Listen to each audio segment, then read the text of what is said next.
Here's 5 more facts you might not know about the Bible. Be careful because number 4 might kill the party. Number 1, we all know about how that stupid snake talked in the Garden of Eden.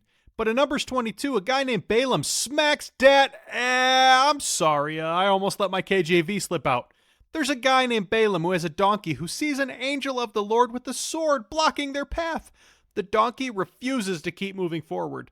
So Balaam hits the donkey and God opens the donkey's mouth and says, "What have I ever done to you, Shrek?" Sorry, not Shrek, Balaam. And Balaam answers back. It's a pretty interesting story and you can read the whole thing in Numbers 22. Number 2.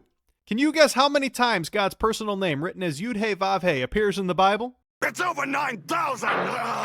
No, it's not quite that many, Vegeta, but that's a really good guess. It's over 6,800 times. In most English Bibles, God's name, which many pronounce as Yahweh, is translated as Lord in all capitals. You might be wondering, Ed, why do English Bibles translate Yahweh as Lord? And that's a great question, you cultured king, you. There's a few reasons. The first is that we aren't really positive about how it's pronounced at this point. There were no vowels in the name, so we sort of have to guess how it was pronounced. And the second reason is that there was a Jewish tradition that you shouldn't say the name of the Lord out of reverence for his name. We can see in the Greek translation of the Old Testament called the Septuagint that God's personal name was translated as Kyrios or Lord. It wasn't translated as the Tetragrammaton we know as Yud-He-Vav-He. Number 3. The Bible mentions a sea monster called Leviathan.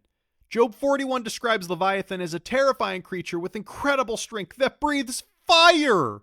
He treats iron like straw and his underparts are sharp like potsherds. I don't know if that's just saying that the Leviathan doesn't have any vulnerabilities, but maybe that's why we don't see any little baby Leviathans running around here. It'd be kinda hard to reproduce if your underparts were like that. Some people believe that this was a metaphorical creature while others believe it was real. And gosh dang, I hope it was real. Before we get to number 4, I gotta ask you, are you enjoying this video? If you are, feel free to like and subscribe if you want to keep exploring culture from a biblical perspective with me. My co-host Lance and I are hard at work on the Sabbath series, diving into what the Sabbath is and how the 4th commandment might apply to Christians today. I'm super excited to share it with you, and I think it'll be really beneficial to your walk with God. Should I do something like this, like turn, and then... Anyways, back to the video. Number 4, birthday celebrations in the Bible are often deadly events. The Bible only mentions 2 people celebrating their birthdays, Pharaoh in Genesis 40 and Herod in Matthew 14. And both of these birthdays led to someone's death. Pharaoh hung his chief baker as foretold by a dream that Joseph interpreted, and Herod had John the Baptist beheaded at his stepdaughter's request. This does not mean that all birthdays are cursed, and I'm not saying not to celebrate your birthday, but I am saying, try not to get anyone killed. For me, number 5. We all know that the shortest verse in the Bible is Jesus wept. But did you know that the longest verse in English Bibles is the organization of the sending out of a life-saving royal decree? I'll put it on the screen if you want to read it. At over 90 words, depending on your translation, this verse gives the date, command of Mordecai, and the detail that the command was written in many languages. I know it's not crazy deep theology, but it does go to show you that sometimes politics can serve a good purpose.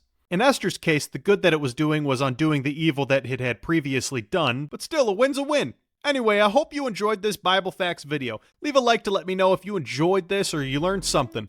Please leave a comment if you want to be featured on our Q&A. We love getting questions. And if you want more interesting Bible facts, please download my free Jesus in the Biblical Feast ebook. It's chock full of them. Hit that subscribe button if you want to keep exploring culture from a biblical perspective.